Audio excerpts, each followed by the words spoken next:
What is going on, everybody? It's Reviews with Rich live, episode 5. We've done it. We've gone past the one that podcasts or streams fall by the wayside regularly. If they do pass 4, we're in for a good one. So thank you so much for everyone's support for watching so far. We have got ourselves a banger of a week. We've got some major movie news to discuss, including Kingdom of the Planet of the Apes trailer rumors coming out, Ocean's 11 prequel with Ryan Gosling and Margot Robbie, Michael Caine retires from acting, and what the hell is going on with Marvel TV and MCU movies. Also, they're throwing a little spoiler in their latest TV spot, which will hopefully recoup a bit of the money that they're going to blatantly lose on Captain Marvel. So I'm going to bring in my guests. One miserable Scotsman hopefully gets his finger out his ass. Ian. Hey up. Cheers. Cheers. We've got ourselves a smiley Geordie. I'm happy. I'm cheerful. Sorry, I love it. I love it. We'll It's put a just smile miserable on that face. bastard, isn't it? Let's put a smile on that face. Oh, that was good. That was very good. Yeah.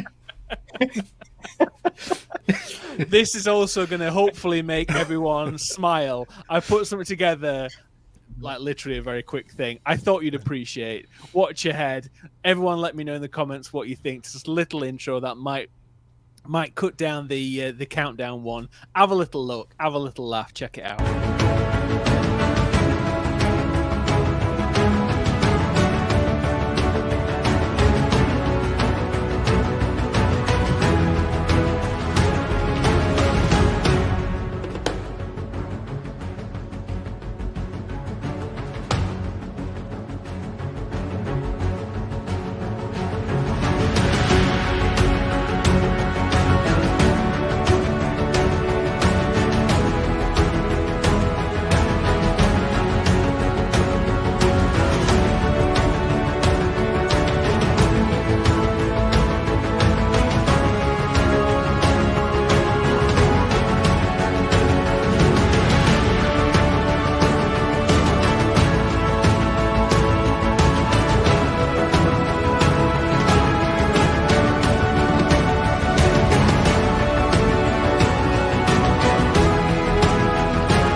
New up-and-coming actor there. Yeah, very good. Very good. Ricardo Reviews. Ricardo Reviews, yeah. Ricardo de Reviews. Hitting the screens almost imminently. I just thought Why it was a didn't funny you do the little face thing. app change with hair up? Yeah, that would have been good. That would have been funny. That would have been funny. That was excellent. I like that. Oh, thank you very much. I thought it was a little laugh. I'd done something like that before, and I was like, it looks quite good. Because obviously, I know Anthony, a couple of people are doing these amazing montages, 80s and 90s montages, and I just thought I'd do something different where I basically TVA Loki-esque put myself in those films, and I thought it was quite funny. So to say hello to everybody in the chat. Look at Fuzzy's comment. What has he said? Still not enough to make a much Aquaman. I don't blame you. No. I don't blame you. R. James says, highlight of the week as always. Thank you. Cheer up some Scottish miserable sod tonight. Yes, evening all. Gentlemen, hey, Fuzzy Dunlop. Hey, yeah. Hello, everyone. Hey, Phil. Aqua Rich. All right, lads. Dion. Bloody hell. Hey up, mate. Long time no see. Hope you're okay. Dion is a mate of mine who is also Scottish. He's not as miserable though, and he's up in Glasgow, and he sold me a lot of hot toys back in the day. We used to conduct a lot of business, so it was good. Very good. Yeah. Can't be called So Dion thank in you. Glasgow. Well, you could tell that to his I'm face. joking, Dion. I'm a Glasgow boy. He actually got to see a bit of filming of Batgirl when they were filming it before it was cancelled. So yeah, but yeah, are you guys all right? Have you had Have you had a good week? Yeah, Probably very Ian good. probably don't answer if you're not. Good. Yeah, Ian. No, I've had a good week. I'm on holiday this week, so I'm away this weekend. So excited. Yeah, so it all go. You're away this weekend. Yeah, I'm going to Liverpool Comic aren't you? Convention. Yes, yeah. that's So right. I've got my pal James coming over from Ireland on Thursday, and then we're heading down to Liverpool Friday, and then hitting the con Saturday. So busy weekend, going to be fun. We might have a few sherbets. We might have a few sherbets. You know what I mean? We'll see. Good lads. Good a lads. few baby Guinnesses, maybe. You know. I'm not meeting anybody, but James has got a whole host of different people he's meeting. Yeah. I don't know who any of them are.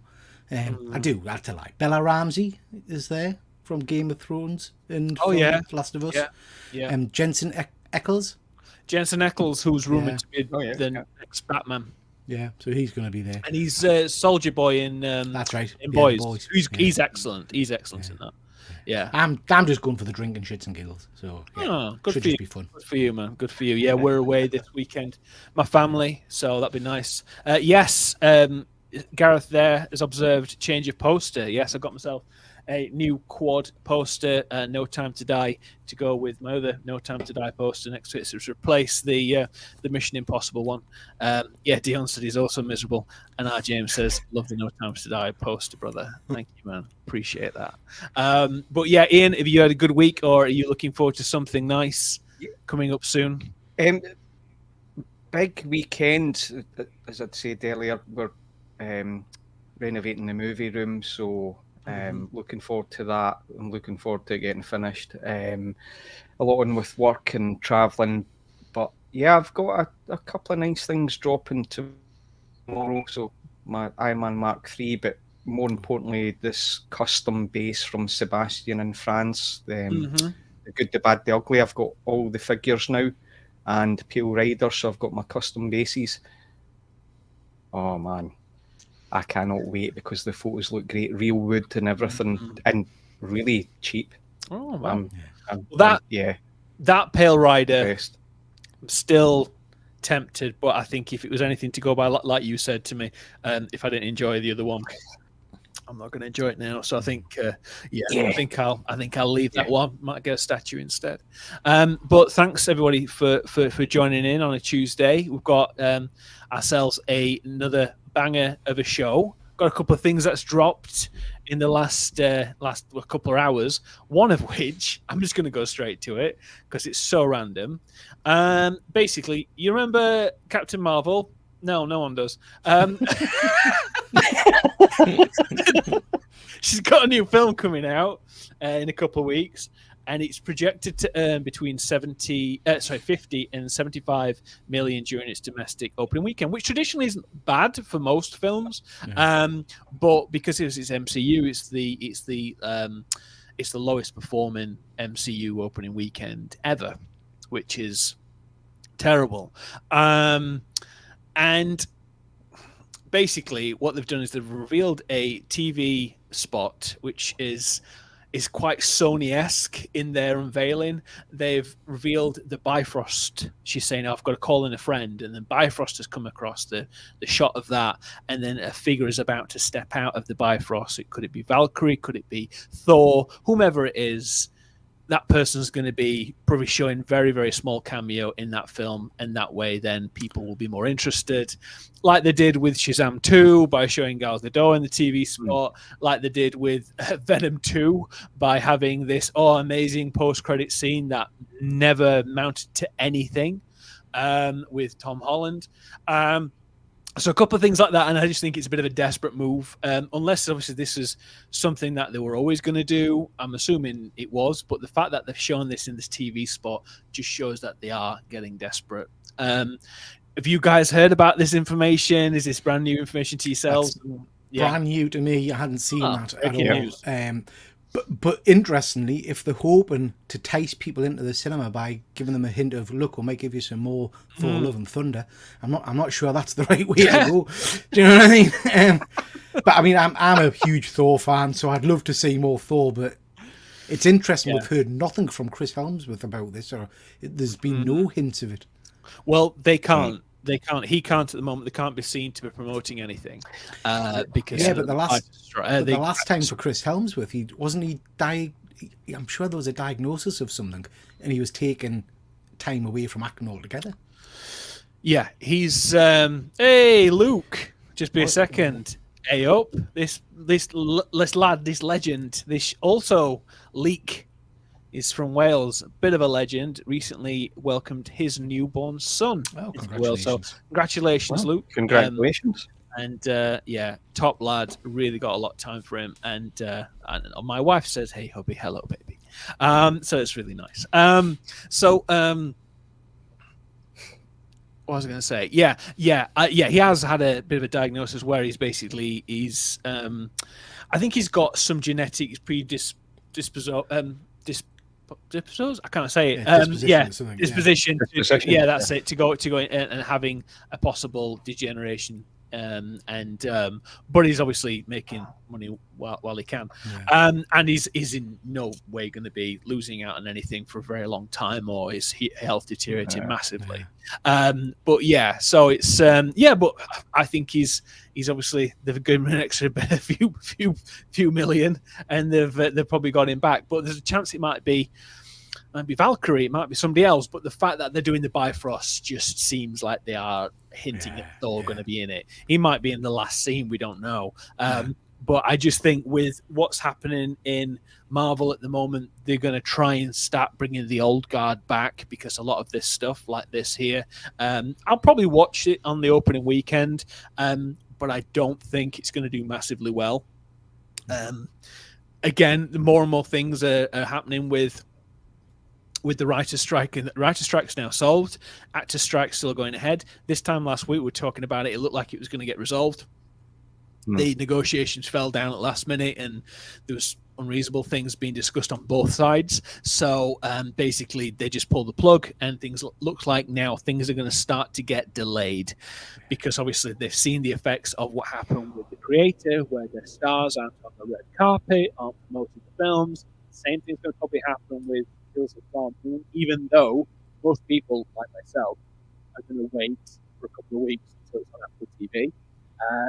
But Rich, I think your mic was dropping in. Is it doing it again?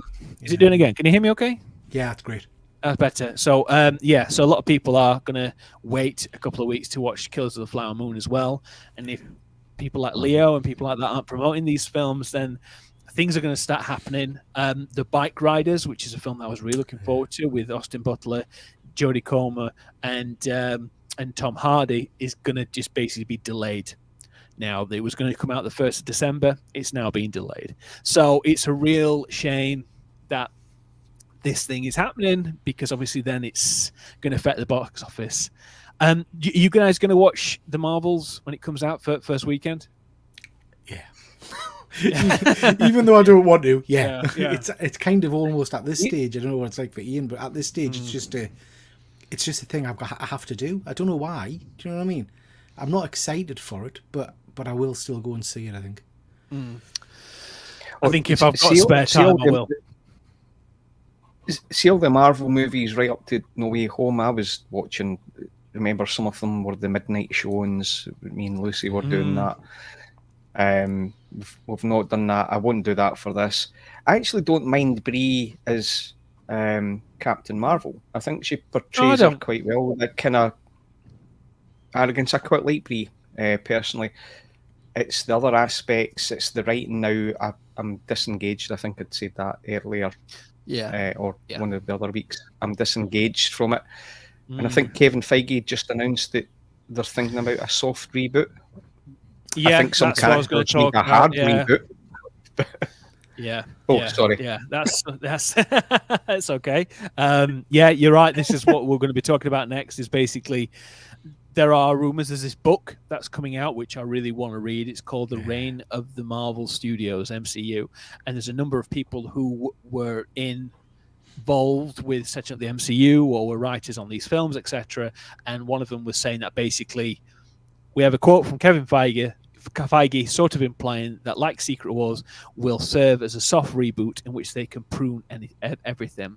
It's not to use the the Lokiism, prune everything that's not just working, just keep what is working, and bring back people who you thought were gone forever. AKA, they're going to bring back RDJ, Chris Hemsworth, Chris Evans, Scarlett Johansson, and the whole lot. And they're going to bring the original lot, and then see how it goes from there. I think personally they do need to do a soft reboot, and I think they shouldn't wait until the 6th Avengers film. I think they need to do this sooner rather than later. And I think what they're doing, which we'll talk about in a minute as well, with what's happening with Daredevil, they need to do a similar kind of thing with these films. So have spoke about this last couple of weeks, actually. We've been kind of predicting that this Secret Wars is going to basically set as a reboot after that point. But have you guys any more thoughts since then? The soft reboot I can get behind, but for me, there's some characters it needs a hard reboot, like Hulk. I can't get behind the Hulk of late. Up to Avengers, that's the Hulk I want. I would say some other stuff, but I don't want to offend people. But I love the Hulk, and what they've done to him is shocking. So. I agree. I think this has been the plan for a long time. Secret Wars, as we've talked about previously, Secret Wars is a reset. Every Secret Wars series is a reset. So this has been on the cards, I think. I think they've seen the writing was on the wall for a while, which is why they've chose this film, I think it's interesting. I don't know if you've got it, Rich. It flashed up on my phone earlier that they're now talking that Wonder Man has been binned as well. So really? That might not see the light of day. I think, and I'm sorry to be crude, but I think Marvel Studios are shitting themselves now because they've seen everything just tank by Marvel standards. Do you know what I mean? They're not making the huge money anymore. And they're panicking and they're thinking, we can't maintain this. So and you're right, Secret Wars is still a long way off. So they need to do something sharpish. And I think we're seeing that in the culling of the Disney Plus shows. I think all of those announcements are just dropping by the wayside. Well, one of the things that did happen this week, which is kind of goes hand in hand with what you're just talking about there, is that Daredevil as basically they got to halfway through they got filmed basically 9 hours worth or 9 episodes of television of the 18, and Kevin Feige has basically come in and said, nope, this is not right. We can't have this. And it's basically no good. What the rumors are, the directors and writers were let go in early September, and basically they've had to just reset it. What's happened is that it was more of a procedural, Abby McBeal style, where he was like, he wasn't being Daredevil anymore. Apparently, spoiler alert, Foggy was dead, and he'd basically given up on being Daredevil. And so there were rumors that he was just going to basically be a lawyer, and we weren't going to see Daredevil be Daredevil for up to episode 4. Now, bearing in mind, Daredevil Netflix show was unbelievable. I bloody loved it. Yeah. Even the 3rd season was okay. It was a bit. It got a bit silly because obviously tried to tie it into a bit more of the Defenders side, but overall, I mean, the first 2 seasons of that show were unbelible, and the violence was superb in season 3. Bullseye was he was. He was in that, wasn't he? He was really good. And I really like the portrayal of Kingpin by Vincent D'Onofrio. I think he does an amazing job, and I think they've kind of nerfed him a little bit in the MCU. So I hope they're going to try and mix that up a bit more, because I didn't like how he was in Hawkeye. Just doesn't work for me at all. So they've basically scrapped it. I don't know if they're going to reuse some bits, and they're going to have to do because they'll lose some bloody money. But yeah, it doesn't really come as a big surprise to me. I want just the lawyer stuff. It's only good if lawyer twerks anyway. Imagine having to explain to a blind person what twerking is. Yeah, it's a reference to those people who haven't seen She-Hulk. That was a moment that I will never forget. It was awful. Gareth says, I think it was a secret backup plan if the new shows didn't work. I think it was always going to be planned there just in case. I think so. Yeah. I think so, but surely they should have known that this stuff wasn't at the level that they needed to be compared to what they've had done previously. Surely they knew that. Obviously, you guys watched Daredevil. Were you looking forward to this show? And obviously, you saw him in She-Hulk. Did you see obviously a massive difference in his personality and stuff? Did you think that was going to work in the new iteration? I like my Daredevil grim and gritty. I like my Frank Miller Daredevil. I liked the Netflix show. What we got in She-Hulk was Disney Daredevil. And so I was worried about this show. This for me is good news that they've pulled it. Not seeing him in costume till episode 4. That's not good. No. So yeah, I mean, sorry to jump in here, and I know you're a fan as well, but yeah, for me, I want dark and gritty. I want Punisher in it. I want Punisher shooting people. Do you know what I mean? I don't want dumbed down characters. No, I don't either. What about you, Ian? Yeah, totally agree with Peter. I like the dark element of comic stuff. Like, it's, as Peter said, Punisher and Daredevil. Daredevil's got some great arcs, great stories, and then I really liked the Netflix. I've got the Kingpin and the original Daredevil figure. I love that, and his piece. I was excited to see him on She-Hulk, and yeah, didn't like it. Even the throwback to the old suit and all that stuff. No, didn't watch for me. Didn't like it. And then But the whole Ally McBeal thing it turns me off. Don't do that with Daredevil. I know. Unless it was gritty as, where he was representing people he didn't believe in, or all this kind of stuff like that. And it was like there's he had some real guilt from doing that, and it was actually beating him up in the evening or all that kind of stuff, like serving some justice like that. Yeah. I think things like that could happen, but the fact that they've done what they've done is it just doesn't make sense to me. Phil said loves his cameo in No Way Home, but didn't like his portrayal in She-Hulk. Yeah, exactly. Seemed like he had a personality change. Yeah. Ian's made a really good point there, but it frustrates the living hell out of me that we've got years and years and years of superb stories. You know, so many well-written books. Why do Marvel keep just going back to basics and making their own crap up? Just give her Daredevil Born Again, or or something like that. Just give her a well-known, praised story that we know will work. I just don't get why they don't. Why don't they just do a Daredevil season 4, like a continuation from the Netflix show? The reason why they don't want to pay Stephen S. Knight the money in the creative team to bring him in.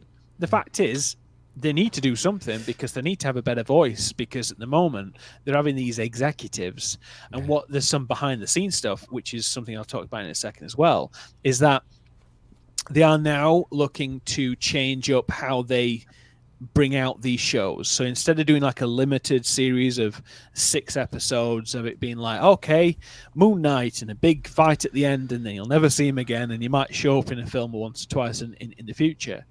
They're going to do a longer form, more to develop a stronger bond with the audiences. So have a showrunner, have someone who's got like a creative vision, rather than it being driven by these executives who don't know their ass and their elbow, who are basically doing this stuff that are just going, let's do all this, like what happened with Secret Invasion. They had all these executives saying, let's do this, and they filled all this stuff. Kevin Feige came in and said, this is garbage, we need to refilm that, and it ended up costing $250 million, and it was a waste. And even when they did that, it was atrocious. So they need to change it. My only worry with that, and I'm sorry to prattle on, but Marvel's my wheelhouse, you know what I mean? I love it. My only problem with that is my favourite thing Marvel have put out in a long time was Werewolf by Night, a standalone, once and done story. You've got thousands of Marvel characters that you don't need a 12-issue miniseries for. Give one good story. Do you know what I mean? Yeah. Just a once and done, and that works for me. I'm surprised they didn't do more with this Marvel special feature format. I thought that's how we're going to get Nova introduced or whatever, Well, yeah, they were talking about doing that. I mean, the amount of money that they spent on Secret Invasion, they could have released a badass film.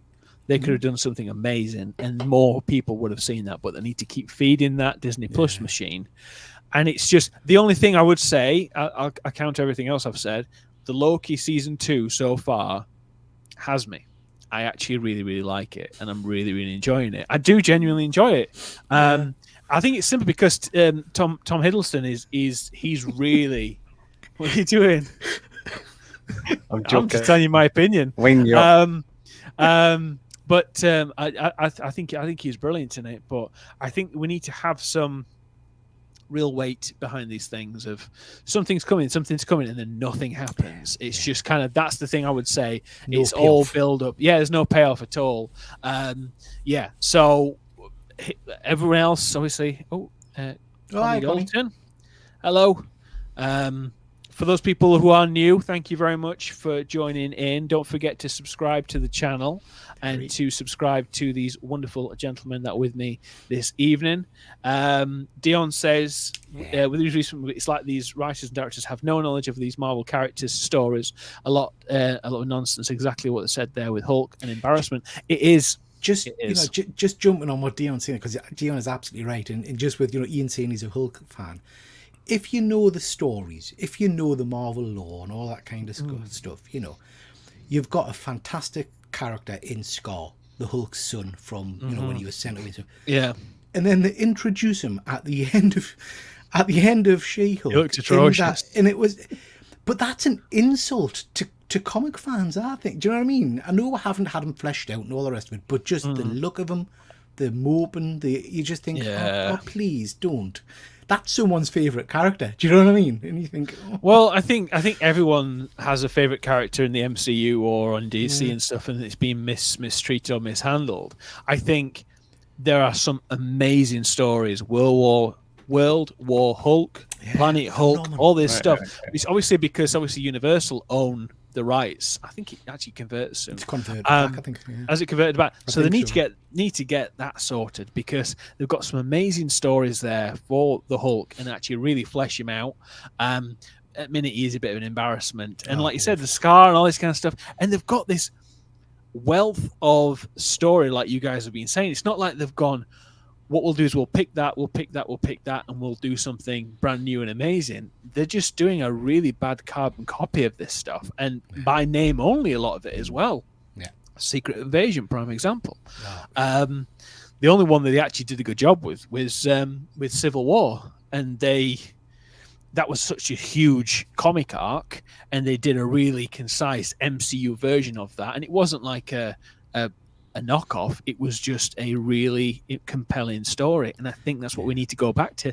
Get the reset on the go. Get this sorted.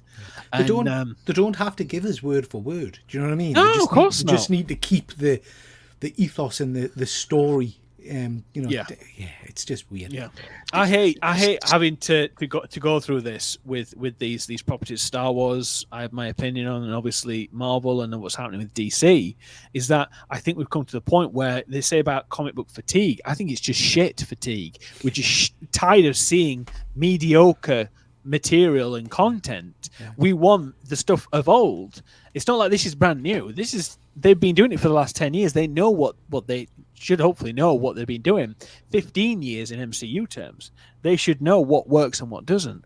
But yet they keep doing this stuff and pushing out this content. And I keep saying content because it's not anything. And I think they just need to hit the reset button sooner rather than later. But yeah, a couple people have disagreed with Loki. It's all right. Yeah, it's not the best thing since sliced bread, but I'm enjoying him, and I'm enjoying the way he's performing. I think he's a great actor anyway, and I think there hopefully will be a bit of weight behind it with this Kang storyline. But I have a feeling it might be the same fetch quest as it was last season. But yeah, Fuzzy Dunlap, you've reminded me of something actually. Thunderbolts hopefully will help with Hulk problem. We actually get a good Red Hulk. Also, we have the Captain America World Order as well with Harrison Ford. So that'd be great, which I'm looking forward to. Harrison Ford isn't playing Captain America before he says anything in the chat. He might be a bit old for that, but yeah. So it's just quite interesting to see how they are changing up, and that they maybe are reacting to what we've been saying. They've been listening to us, obviously. But on to the next one. The next bit of topic is expected, but Sir Michael Caine is retiring. Bless him. 91, 92 now. Yeah, he's retiring. It was announced a couple of months ago, and then he'd done this The Escape film, where which is a true story about World War II vet wants to basically escape the old people's home and wants to go back to D-Day to honor his friends, and it's a true story, and it sounds by all accounts wonderful, and he's basically fully announced, he's confirmed it properly. I am retiring. No surprise there. Is there any particular performance of his that you really responded to? Is there somebody that somebody you respected? Oh, absolutely. Yeah. Yeah. Oh, huge fan. Going back the old stuff like Alfie, and even how that positioned Jude Law's Alfie. Just I think he's pale by comparison, in my opinion. It was I think he did an amazing job. He's so charismatic. Yeah. Superb. I mean, for me, going back again, watching Christmas movies was always Zulu. Watching him in that, but for me, he is the quintessential Alfred. I love his Alfred in the Dark Knight trilogy. His Alfred is amazing. It's it's just superb. He's tremendous. Yeah. But you know what? Fair play to the guy. Enjoy what time you've got, a little bit. I'm sure he loves work, but just relax for a little bit, I think. I wish I could pull off the impression. I just really can't. Yeah. There's a brilliant episode. I can't remember the trip. Is it? With That's it's exactly what I'm thinking of. Yeah, Steve Coogan, Rob Brydon. Having Alfred off. Yeah. Because they do that. Yeah. That face when he pulls when he's being sincere and everything. And the old school Michael. Yeah, I mean, Michael Caine is obviously an absolute legend. He's done some amazing work, and what he's done as well recently, obviously with Christopher Nolan. He's been in most of Christopher Nolan's films as well. He wasn't in Oppenheimer, was he? No, Michael Caine. I don't think so. No, but he was obviously in Dark Knight trilogy, Inception, Interstellar. He's done some amazing work with him as well, and his Alfred's perfect. And that moment when they're talking in Wayne Manor in Dark Knight Rises, when Christian Bale is absolutely note perfect, when he says, "You tell me all this stuff and you expect me to shake your hand." And you just, I can't remember exactly what the words they use. Is just absolutely stunning. The weight of it is unbelievable. Go on, you say. He's one of those ones that's the range as well. He's done the serious, some of the action, but he's also done Austin Powers, right? The tongue in cheek. Forgot about that. Yeah. Right. So so he does he does all of that. He can have a laugh at himself. I like that. Well, it was a caricature for a very long time, wasn't it? Yeah. That only blew the doors off and all that kind of stuff, and it's just. But no, he's absolutely. It's rich in title access for 90 years, and then I'm done. In my day, people worked in 150. Shiny. That's funny. Absolutely. I forgot about him in Austin Powers. I need to go and watch that again now. I love that. Yeah. Phil says he looks like my dad. And funny, Fuzzy Dunlop says, I read an interesting story that Marvel have Sacha Baron Cohen signed and ready just in case Jonathan Majors court does. Well, I heard that Sacha Baron, he's playing Mephisto in the TV show Ironheart. Yeah, I think it's Ironheart he's playing. Yeah. Best actor even in bad films. Yes, he signed Jaws 2 or Jaws 3 just because Jaws Revenge, because the first line was open to Bahamas, and it's like, yes, Shakira, we're going. Did you read the interview about that recently, where someone had asked him, how could you be in such a bad, or what did you think watching such a bad film back? And he said, I don't know, I didn't see the film, but I did see the lovely bungalow I bought my mother. It's like, oh, fair enough. Like, yeah, that's the thing, isn't it? It's amazing. And then I can't say that in his accent if I want to give a go. Yeah, no, okay. But that's interesting though. If Fuzzy, if because I do think this Iron Heart is going to go by the wayside. I think having someone like Sacha Baron Cohen, the level of talent that man has, he can do all different voices, all different emotions. He is a fantastic actor, and I think he could be very menacing. So I think that could work as Kang. I would want the guy who played the High Evolutionary in Guardians. I thought he was superb. I thought his performance was amazing. He was very good. A good Kang, yeah. But Fuzzy might be. I mean, Sacha was linked to playing something in Marvel, and everybody just kind of jumped on it being Mephisto because you know there was lots of artwork done of him at the time. But it might be that he's waiting in the wings to do something else. Yeah. No, wasn't Mephisto to replace me as a big baddie. I will look for the story. Yes, please send it across if that's the case. It'd be very interesting. We also have a bit of a well, this is a item. Sorry, I'll start again. This is something that's come up where basically there's going to be a rumor that in the next couple of days we're going to see a trailer for a film which I completely forgot this was coming, which is The Kingdom of the Planet of the Apes. Now, as a big fan of the Matt Reeves trilogy, and they did such an amazing job. This is set in basically this is Caesar's son, and the trailer's going to drop in the next couple of days. There's going to be quite a religious undertones with it, where it's kind of like Caesar's teachings and how he was compared to the divide of the other people that maybe don't really follow that so much. So there's going to be a breakaway within the tribes, within the apes. So it's going to be very, very interesting to see how they're doing this. They are going to basically follow a lot of obviously improve on the technology from previously and what they did with Avatar 2. They made a big improvement in that respect. And I think it's going to be very interesting. They are setting this up as the first of a trilogy. So this could be absolutely amazing. I'm not giving you very much, but just this artwork is amazing. This is concept art, maybe a concept poster, but it looks pretty damn good. What do you guys think to the originals? Not the originals, the remakes, actually, because the originals were obviously pretty good as well. But yeah, Fuzzy said the third one was a bit of a letdown compared to the first two. I kind of see where you're coming from with that. Yeah, I agree.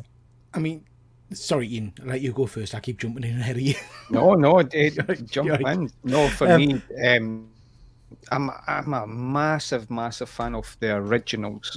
It's what I grew up with, and I love those. I love Charlton Heston, love all that stuff. That was like scintillating for me as a kid growing up. So I love that. But I did like the remakes, the sequels, and all that stuff. I thought they were done really well. Just saw this news coming out, and I'm really interested. I love all this stuff. Yeah. So I'm coming into this really fresh. So I watched these at the time, but then just maybe 3-4 weeks ago, my son spotted them on, I can't remember, Netflix or Sky or whatever it might have been. So we watched the trilogy over the space of a couple of nights, and Christ, they still stand up. The special effects are phenomenal, you know. And it made us laugh watching them and then comparing them to some of the recent CGI abominations we've had. I know. But this has got me hyper. So interestingly, I was doing a comic show last week, and we're looking at Marvel solicitations for December, and there's a comic book based on this coming out. But this normally you have a synopsis of what's happening in the issue, and it's nothing. It's blank. So that kind of does lead into perhaps we're about to get some news that they've not wanted to publish yet. Yeah. So I'm hyper for this. If it's anywhere near as good as the last three. Only thing I don't know, and I don't know if you know Rich or not, but is no, he's not involved. Is no, he? Andy Serkis isn't doing any performance capture in this. Obviously, he played Caesar, but yeah, this is Cornelius, his son. Yeah. So yeah, it's a shame because obviously he was perfect in that. So yeah, it'd be very interesting to see how they do it. So yeah, the trailer's going to hit between the 23rd and the 25th. So we'll probably see it in the next couple of days. There's I think it's like a Southwest Comic Con where they're going to announce a few things there. So yes, so it's going to be very interesting. Yes, me too. So we're going to get that. It's going to be out next year. Hopefully, with everything that's going on, hopefully things do start moving forward a little bit. But that's an absolute no-brainer to release that. That's going to get... I bloody love those films. I absolutely love those films. The second film, I mentioned this before, the second film was the first film that me and my wife watched at the cinema together. It was like our second or third date, so that was just a nice little thing. Dion says, Ian, I'll have to ask you if you know any good local statue painters. I'm in Glasgow as well. Got the Marco, Art, Darkside, and Steppenwolf needs a paint. Since you're further. Yeah, so statues are outside my area. I'm more big on 1/6, and I do 1/6 custom stuffs, but not locally. So Dion, that's something I can't help on. Sorry. I think those are the third party 1/6 ones. To be fair, they do look nice. I remember him sent the Dark Side one. Looked really, really good. I think they are fixed in position though. But yeah, I think I'll send you some stuff, Dion, because there might be somebody I know. Yeah, they are 1/6. I thought they were. So we have also confirmed that we are going to get a prequel to Ocean's 11. We're starring Ryan Gosling and Margot Robbie. Obviously, bums on seats. The people love these two together. They're obviously good looking as well. Margot Robbie is chef's kiss, and so this is going to be set in the 1960s. It's going to be a love story set in Monaco. So yeah, it's I don't know how they're going to do it. Are they going to tie to Danny Ocean? Because obviously Danny Ocean, he's George Clooney. He was born around that time, so maybe these are his parents. We don't know. But yeah, interesting to see what they do. My wife just said that was the first one, then Into the Storm. Yeah, we watched an atrocious film called Into the Storm because my wife loves disaster films, and we watched that one, and my God, that was atrocious. That was a task. And then Geostorm soon after that as well, which was atrocious as well. Yeah, she knows how to pick them, including husbands. But joking. So yeah, you guys like, obviously these came out. Ocean's 11 was a classic. Ocean's 12 was atrocious because they had the thing with the Julia Roberts stick where they were like, oh, do you think she looks like Julia Roberts? And then it was a bit silly, a bit meta. And then they had Pacino in Ocean's 13. Then they had Ocean's 9, I think it was called, with or Ocean's 8, sorry, with Sandra Bullock and Castellaneta. Yeah, I think if they're going to do this, they need to set it in the 60s. I think it would be really cool. Do you guys have any thoughts on this? Do you like these two together? Oh, these two have got chemistry, right? Mm-hmm. You know, I'm not talking about linking to each other, but they've definitely got chemistry. If you can put two people like the movie Barbie, like what they've done, you know, they've definitely got chemistry. I really like both of them. I think individually they're great, and together, what I've seen, they're great.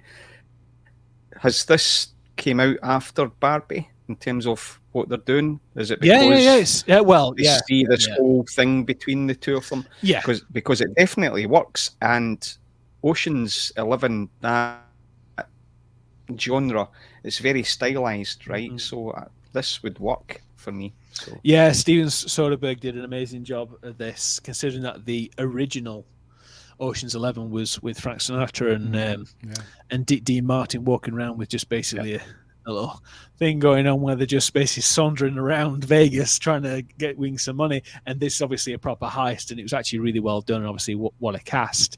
But yeah, it'd be interesting to see what they do with it. I think they ran franchise into the ground a little bit. But I think the third one was pretty good though with Pacino.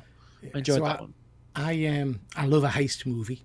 I enjoy that kind of movie. I remember loving Ocean's 11, and Ian's bang on. You know, that pairing will work. I'm sure. I can't really. I will have watched them, but I can't recall anything about the sequels. I don't. Do you need to link it to Ocean's 11? Is that a big, well-known franchise, or could you not just do it? It's the thing is they've got a franchise. It's got to link it to something, so it's the name recognition and gets the bums on seats. I keep saying that, but it's true. The fact is that these two together, it is a Warner Brothers property. They were Warner Brothers for Barbie. They've done very well with that. They're due to start filming, I think, at the beginning of next year. It's confirmed, yeah. So it's set in the 1960s, which would be pretty cool in Monaco. So it's like everyone's going to be dressed up to the nines, looking really cool. I think it's going to be really stylish. I think it's a nice way of doing it. I think they are going. I think was what we spoke about before with maybe the Bond thing going back in, kind of a bit more of a period piece. I think we're going to find more things like that, kind of going back to the well of a kind of fashion, the kind of cool from that to maybe have a different dynamic. So I think this would be a really good one. I think those two are great. Ryan Gosling's an amazing actor anyway. He really is. He really is amazing. Even Crazy Stupid Love, if people haven't seen that, that's a fantastic film. That's like one of the only romantic comedies I absolutely really love. It's like that is just fantastic. But no, he's world class. She's fantastic. Wolf of Wall Street, obviously, she's perfect in that in many ways. And I think it's great. I wasn't a fan of Barbie film, but that's just me. I was the same. Yeah. You were the same as well, weren't you? I was the same. Yeah, nothing wrong with the film. It just wasn't my. It wasn't my cup of tea. It wasn't. I don't think it was for us really. Which is, there's nothing wrong with that. If it's not for us, it's not for us. But in terms of performances, very good. You know, I thought they were. Have they said who else is going to be in this film? Then is there any other? No one else confirmed yet. But those two are the headliners, as it were, because that is going to get people in the theaters watching these two again. I don't think they're going to do another Barbie film. So they're like, what else have we got? we can't make him Superman. We've already signed someone else. But yeah, so I thought that was interesting. But we had New York Comic Con this weekend, and again, we can't have actors promoting anything, but we had a couple of directors saying a few things. One in particular was Matthew Vaughn. He said a few things which we spoke about when he did the that atrocious looking film for Apple TV with Henry Cavill. Can't remember the name of it now, but that he was promoting that as well as some stuff that he's working on at the moment. And he did mention about why he walked away from X-Men 3. Terrible. Atrocious. So basically, for those people who don't know, he left X-Men 3 and was then replaced by Brett Ratner. And there was creative differences, and he walked away, and then he came back and did First Class, which is obviously a fantastic film. And the reason why was that Argyle, thank you for that film. I instantly forgot about that. But yeah, that was... I actually forgot about Ahsoka recently as well. I don't know if anything else that happened. But yeah, so Halle Berry obviously was linked to come back as Storm, and she just won an Oscar for Monsters Ball, and the execs were trying to get her in to sign up again without demanding too much money. So basically they created a fake script to flesh out her character, put that under her nose and said, this is what you're going to do. This is more of an origin story. This is more of a links to Africa, etc., etc. And so these execs did this thing, and then they said, well, what we'll do is we'll give her that, she'll sign, and then we'll take that away, and then we'll actually give her this other script. And Matthew Vaughn saw this. Obviously, his NDA's expired, and he walked away. That's despicable. I don't even know how they got away with that. I mean, it's just atrocious. It's Hollywood, man. I mean, it's like this is the thing. This is pre-internet, like full-on internet, anyway. And well, you don't know what kind of shenanigans these lot are up to behind the scenes, and people have obviously done far worse. But it's just It's bullshit, isn't it? Really, it's like that kind of stuff. You think you hope those things like that don't happen, but they do, and they do screw people. Obviously, he walked away from that, and he made the right decision at the time. That movie, Last Stand, wasn't great at all. It's just such a shame because again, we were talking about using a comic book story. They used the one where they tried to do the mutant cure and everything like that. They basically used a bit of that, and then they really bastardized it. I think Matthew Vaughn did an amazing job with First Class. I think what they did with Magneto and Michael Fassbender in that could have been a film on its own. It was going to be a film on its own at one point with Ian McKellen, of him basically hunting down the Nazis, which I would have loved that, using his powers and stuff like that. That would have been amazing. Cool. Fuzzy says, let's be honest, it's not the worst thing they got away with either, sadly. It's very true. It's very true. And they screw people out of royalties, they screw people out of a lot of money and a lot of dignity and a lot of respects as well. But you saw this, obviously, Peter, you saw this and you instantly reacted. Did you hear any more about this particular thing? No, I'd read the headline and whatnot. And I think I've been watching a lot of the news from Comic-Con and whatnot. It's just despicable. Just, absolutely. It is. Absolutely despicable. And I'm surprised Hal Berry kept her mouth shut about it, to be honest. I don't think she knew. Oh, right. She didn't realise. Maybe she didn't, probably not know at the time. She would have walked away. She just got a primo Oscar. But I think that has now, like I said, the NDA has expired. He's able to say stuff like this now because he would have declared it there and then. But then there's a chance if you say something like that, you can get screwed over, and his career might have ended in Hollywood by repeating that. So these days it's the way that the news cycle goes. It's something like this comes out, there's a headline, people talk about it for 24 hours, and then it's gone again, and people forget about it. But it is very, very interesting. Ian, did you hear anything about this? Did not hear about this. I'm not surprised. As you guys know, I dated an ex-girlfriend in Hollywood, and I learned a lot of stuff. I'm not surprised, but I didn't hear anything about this. So, it's Ian there, man of mystery, international man of mystery, sleeping around Hollywood. That was years ago. Come on, please. To escape because of the Me Too movement. You didn't. I'm joking. I'm joking. It's called Me Too. No, in Scotland it's called Fuck You. that famous martial arts in Scotland. You cheered up. Fuck you. Nee bother. But is it Getty fuck? Getty fuck. Go on, say it. Go on, say it. Getty fuck. Go on. Say it for the audience. Do it. Do it, Morris. Come on. You're not paying me enough, Rich. Come on.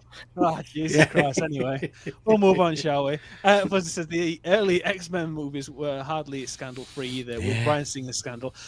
Yes, that's very true as well. And yes, lots happening. I forgot about that. And, Bryan Singer, scumbag. Mm-hmm. But he was due to do X-Men 3, but he did. He was offered Superman Returns, and obviously he did that. So that's why he stepped away. Yeah. But then obviously those guys came in, and so on and so forth. And then obviously he came back and did Days of Future Past. Yeah. I like that one.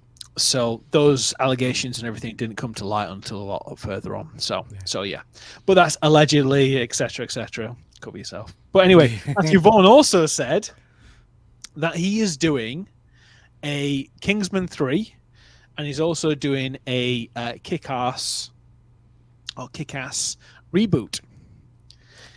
So he said, we've written something that's so crazy, I'm really excited about it. We'll probably announce it in the next 6 months to a year, because I want to get it cast properly. The guys we're making it with, we're doing it a month due for release. So basically, he's doing the third Kingsman, and he's doing a reboot of Kick-Ass.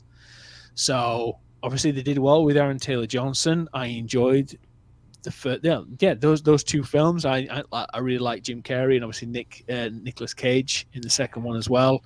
I think they cast that to perfection, to be honest with you. Big Daddy, and so he did so good in that. And looking at that now, how different he looks to what he looks like now. I've watched a couple of clips recently.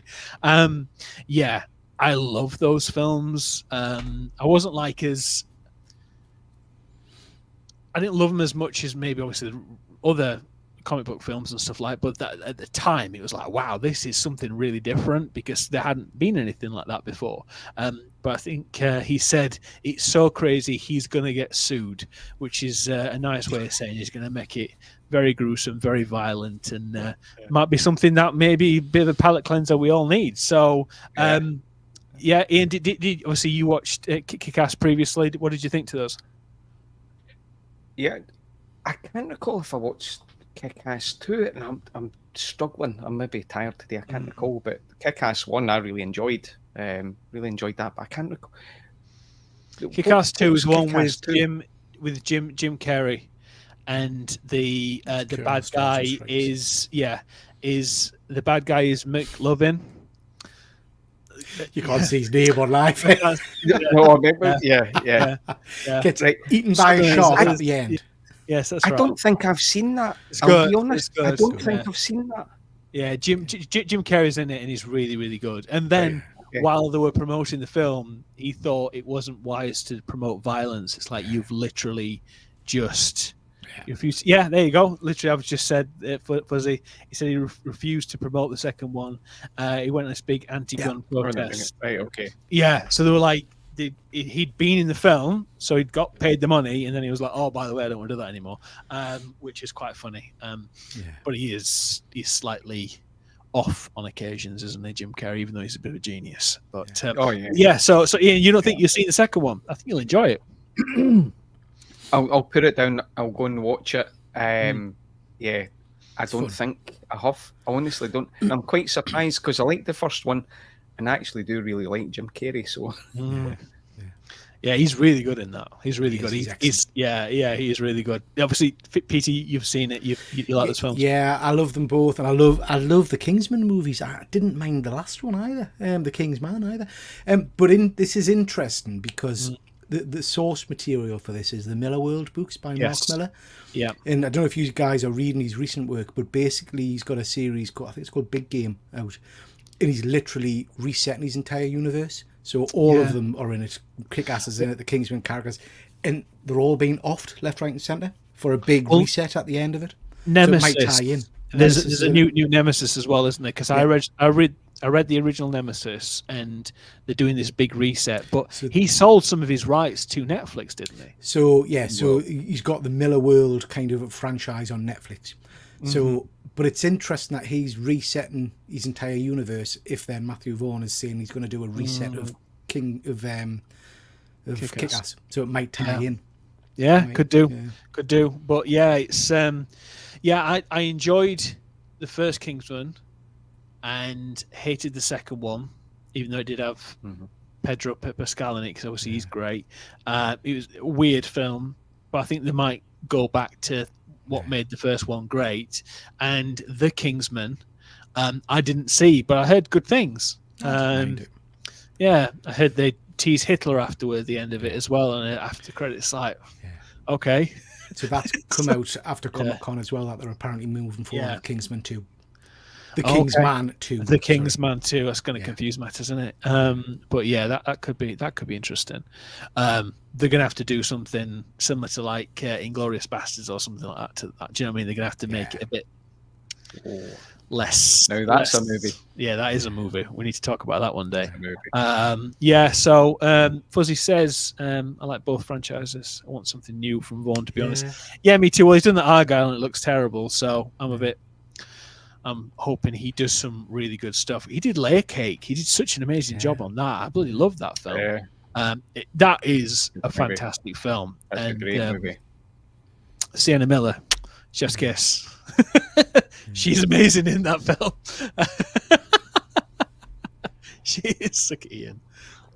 She's amazing in every movie. There you go. Thank you. I was waiting. I was like, Even Alfie, we talked about Alfie, right? Oh yeah, she's good in Alfie. Yeah.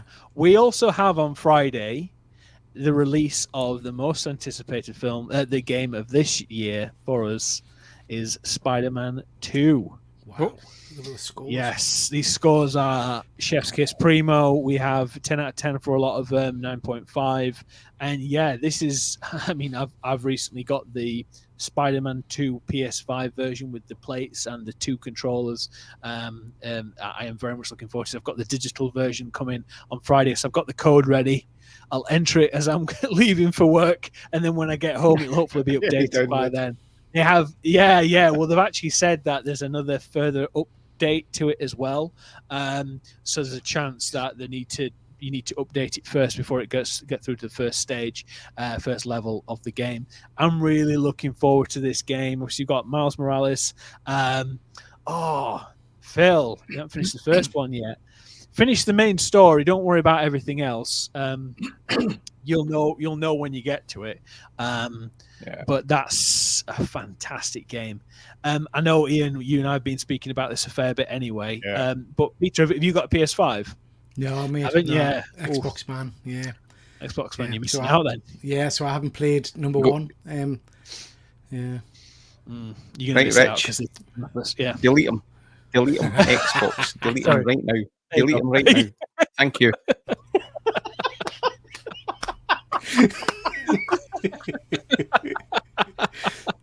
You know, it was really funny. It was really funny. My best mate Stu watches this on the next day, and he goes, "Did you kick somebody out last week because they said they didn't like the Batman?" I went, "Yeah, it was Peter. It was for a laugh," and he was like listening to it, and I didn't see the visuals.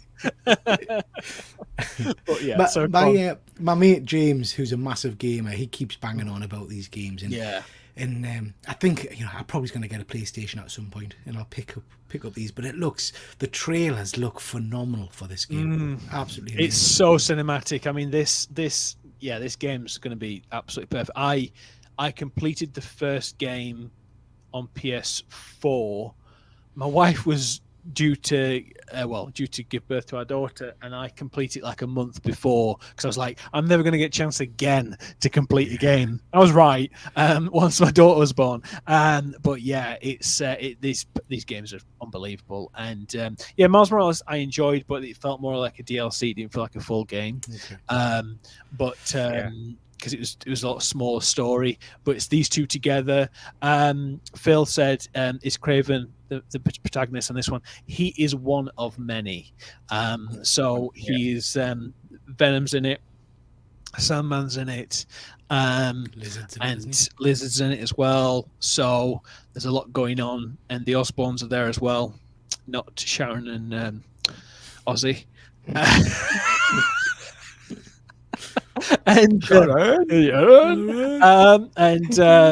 But yeah, this it looks amazing. They've got some fantastic visuals. I mean, look at that in itself. Look at that. If that doesn't make you want to get a PlayStation 5, I don't know. And I know we don't talk hot toys on here, but for the love of God, give us a Venom. Do you know what I mean? Give us because I want a comic version of Venom, and we just keep getting that crap movie version. Well, I own the advanced suit, which is the one with the white logo, which I adored, and I stupidly sold it. That was an amazing figure, and I think that's one of the best suits ever. I just absolutely love it, and I regretted selling that one. But I think if they'd release those again and that Venom, I think it's gonna it's gonna sell. Yeah, honestly though, I think have a look at that. Jedi Fallen Order, I enjoyed that as well. I kind of got to a bit where it felt a bit Uncharted. A lot of running around, a lot of parkour running and stuff like this for a while. I was like, okay, I'm kind of checked out for a bit, really, which is a bit of a shame. Yeah. It fell flat for me a little bit. Same. So that's coming out on Friday. Wish they never replaced Spider-Man's character model / face. I'm a bit. They've changed the actor or the model of Peter Parker who plays him in the games, and he looks completely different, and it looks off. It looks like a man baby. It's weird, but you get over that after watching, we're playing the game and stuff. But yeah, apparently it's a perfect game and it's amazing. And yeah, literally, that's a lot of people are going to be doing that this weekend. But I thought it was just to mention that one. Also to mention on E4, if you're in the UK, we have the return. Do you guys watch this? Rick and Morty? Do you watch it? I've watched. I can't say I watch it religiously, but my son loves it. So I quite often he's watching it in the sitting room, and I'll watch it by kind of being in the same room. And I have to say I love it. It's very very funny. Genius. What about you, Ian? Funnily enough, I really like adult animation, and I've seen one episode, and I've not watched anything else. Not that I don't like it. I think it must have been that there's just so much to watch. Yeah, there is. Yeah. But I do know that I'd like it because you would bloody love it. Humor. Yeah, so you would love it. Watch it on Netflix because it's got the full swearing on it. And if you watch it on like E4, they bleep out the F words.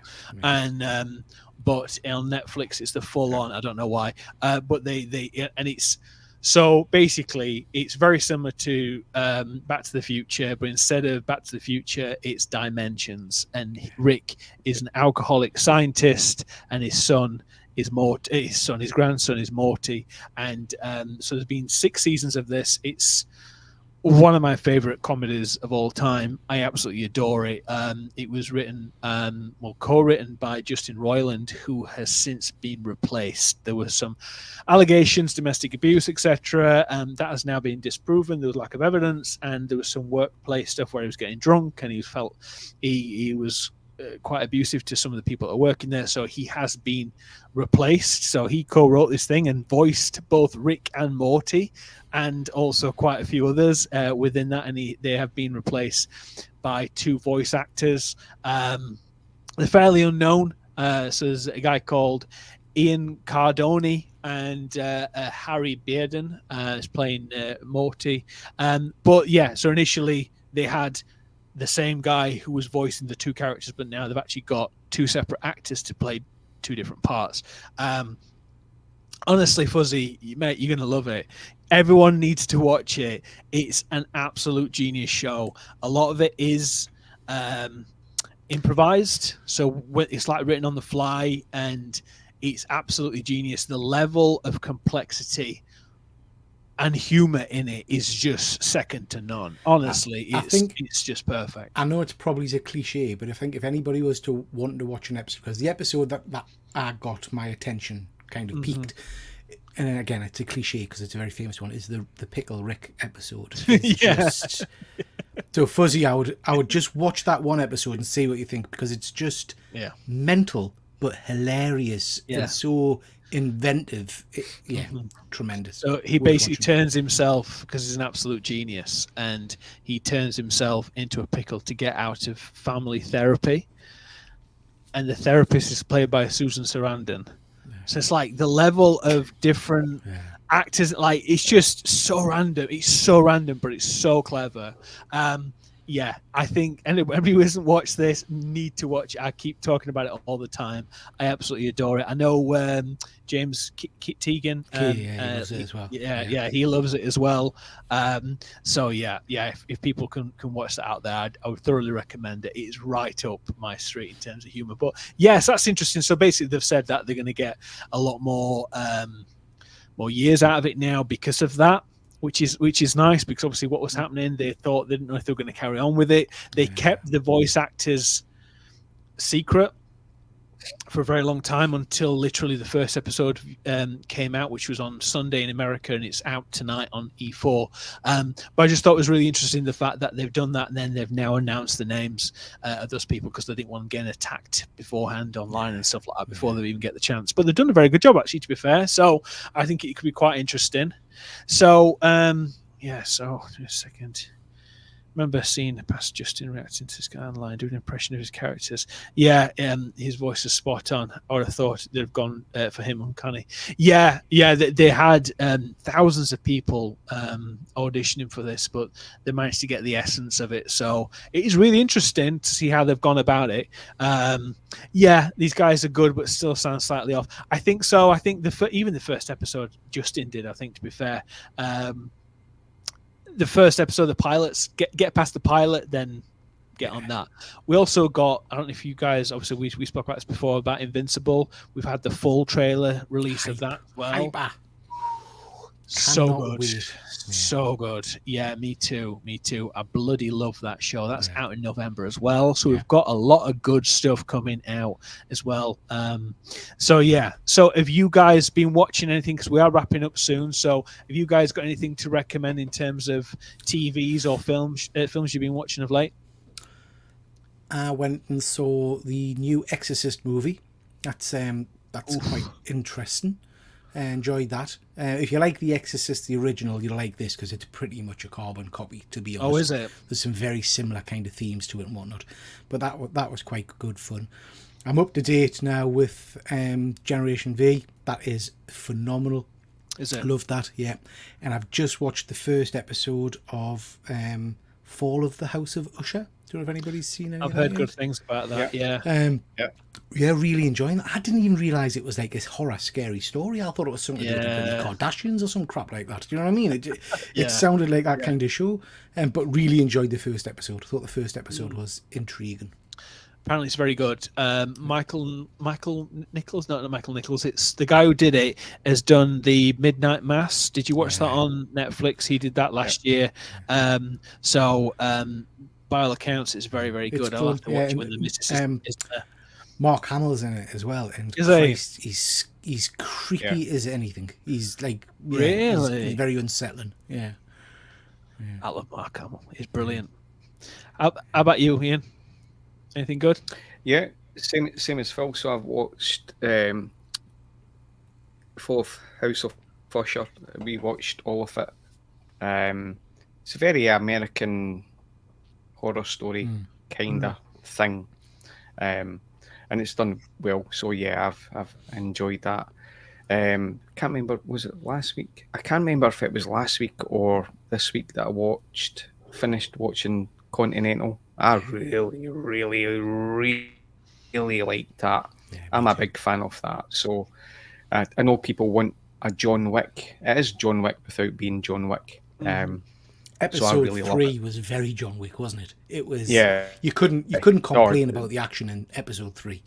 No, exactly. But it's building this story arc that it's different from John Wick. I get that, but I loved it. I'm really invested in where this is going. Yeah. Gen V, I watched the last. No, I'm halfway through the last episode. So I've not watched that, but my God, it's The Boys, but it makes me feel cringe because I'm a bit older now and I'm looking at these teenagers. It's that kind of aspect, but it's really good.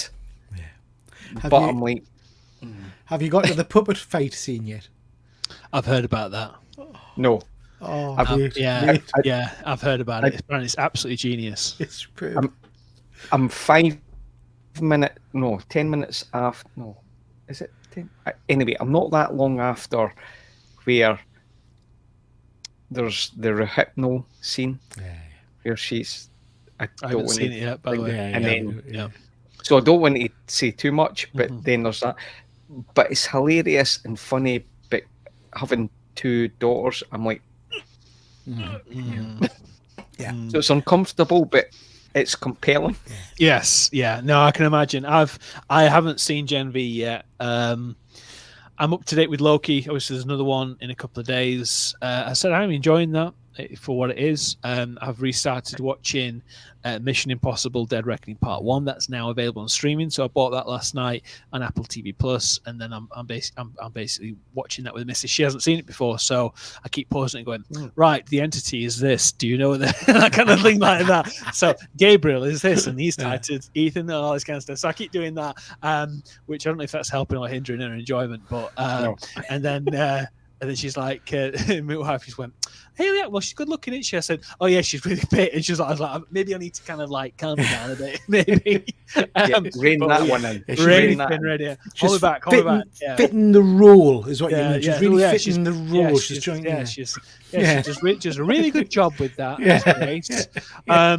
But yeah, so we've just been watching that, and I'm sure there'll be some other stuff. I am going to start watching The Reckoning though with Steve Coogan as Jimmy Savile. So I need to start watching that because that's Is it rough? I've not seen it, but I want to watch it. And here's the funny thing: I've got a photography award right just down from Jimmy Savile's house in Glencoe. So I was in the finalist of photography awards worldwide, landscape one, and it's only 30 meters from his house. And at the time I took it, I had pedo written on it. Listen, I'm so interested in it, but it makes me feel like it's hard watch a bit. Yes, yeah, I believe it's a hard watch. I was talking to a mate of mine, Shane, and he was saying that he'd watched it. It's not graphic or anything, which is great. But yeah, so there's something that I forgot to mention as well. There's the Sylvester Stallone documentary that's coming out soon. A trailer is going to be released tomorrow. So that's out first week in November. That? So you know what they did with the Arnold doc for Netflix? Yeah. They're doing one for Sly. So that's they've just announced the poster for it. I'll put it up actually. Yeah, it looks really good, and yeah, I'm very, very intrigued to see how that goes. And I've got a lot of time for Sly. He's a bloody genius. Obviously, he doesn't get the love I think he should do in a lot of respects, in terms of his acting and also his ability to act and his writing ability and everything as well. So yeah, it's because obviously he's done so much amazing work, and it's actually gonna run through his upbringing and how he wrote Rocky, and then obviously his career and how that changed, and then his competition with Arnold and all that. So it's going to be very, very interesting. So yeah, I don't think they're going to touch on the 5-minute divorce they had with his wife, but we'll see what happened there. But yeah, I think he saw the alimony and went, maybe we should give this another go. But so that's what's coming up. But yes, so thank you to everybody who has watched tonight. I don't have anything this week in terms of my channel, but this time next week we'll have another Reviews with Rich live, episode 6, and then I'll be doing I'll be doing 2 vlogs next week because I'm going down to London for 2 big events, which I'm really looking forward to. So if people haven't already subscribed to my channel, please do so, and also follow me on Instagram, which is reviews_. I'll do it properly. It's here. It's Reviews with Rich on Instagram. So Peter, what have you got coming up on the channel? Yeah, I've got a couple of videos out this week, some comic-related content and toy-related content. Last night, I did a live show where me and some friends looked at the best comic book storylines, so that was fun. Tomorrow night, I'm live with my pal Efren from San Diego for an Ask Us Anything kind of session where we'll kind of just throw questions at each other about comics and movies and things like that, so that'll be fun. And then I'm down Liverpool, so I will be doing probably some shorts and a report about that when I get back. That's amazing. I look forward to seeing that, man. Yeah, I look forward to seeing this new video you just put out as well, the 1980s thing you put out. Is it a Thundercats thing? Oh yeah, so that's a new rabbit hole I've gone down. Oh, yeah, Jesus. Just more bloody toys. More toys I'm buying. I watched that. That was quite funny. Yeah. And my God, you go down too many rabbit holes. Too friggin' yeah, honestly. You need to rein it in. I bought this bloody stupid Mondo, didn't you, as well? Cat's Lair. And it's like, I've got no toys to put in, so I don't even know why I bought it. So The Thundercats Lair. Yeah, it's not out yet. It comes out in December next year from Super 7. Wow. It's huge. It's absolutely Have you huge. got the He-Man, the Castle Grayskull? Yeah, I've got Castle one. Grayskull. I was going to say, because it's that's it. That, oh yeah, we had the original one, me and my brother, but they've re-released it, and it's at my local game, and it's like £60. Yeah, I noticed that. Dropped down from 100 to 60, and game gets some really good deals, actually. Get some good deals in. Get some good stuff in, but I'm trying to avoid buying so many toys. I've just put up my Midas Iron Man, because I've just bought the Mark 6.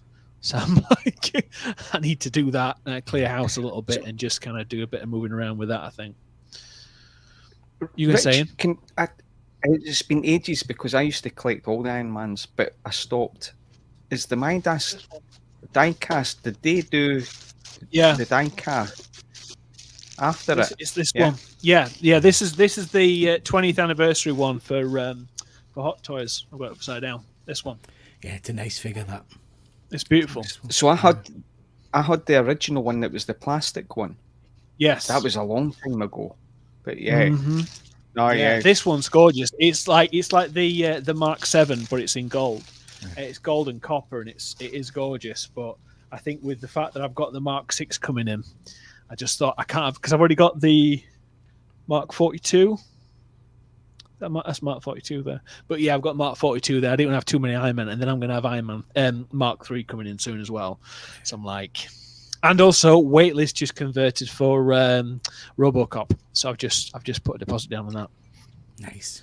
Damn. Mm-hmm. Yeah, very nice. I keep saying I'm out. I keep saying I'm not going to do it anymore, and then suddenly I put a deposit down. I know. Yeah. We all have expensive tastes. Yeah. Yes, we do. Thank you for following us, Fuzzy and Gareth. But yeah.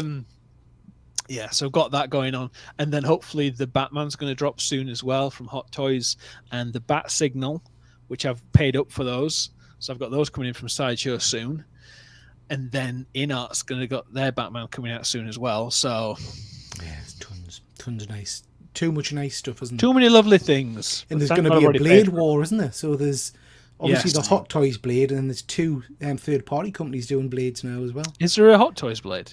So there was originally the original one. The original one. But then there's So just announced a Blade from the third movie, and there was already I can't remember who's doing the other one. Is it Present Toys? Present Toys, yeah. I like the new version. They'll look better. See, I don't like the costume. I prefer the Blade 2 costume. I'm not a big fan of the outfit for the Blade 3. His face got a lot better though. Yeah, I know. That's what I'm thinking. Oh, I tell you what, I did start watching a film called, my brother recommended it, called Swan Song with Mahershala Ali, who's obviously playing Blade, linked to what you were just saying there. And it's very sad. It's very sad. Yeah, it's on Apple TV Plus. It's a movie. It's amazing. He's unbelievable. But basically, without spoiling anything, he's dying.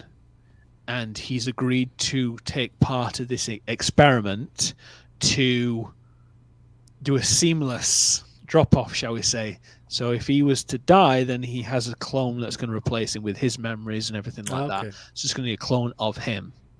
But he's just basically deciding what he's going to do and stuff. So it's just unbelievable so far, but it's immensely sad. Because he's dying and he's got family and stuff like that. So it's just like it just kind of pulls on the heartstrings. Not for something if you're feeling down, it's so that's really well made. So watch that Swan Song if you fancy getting cheered up, Ian. I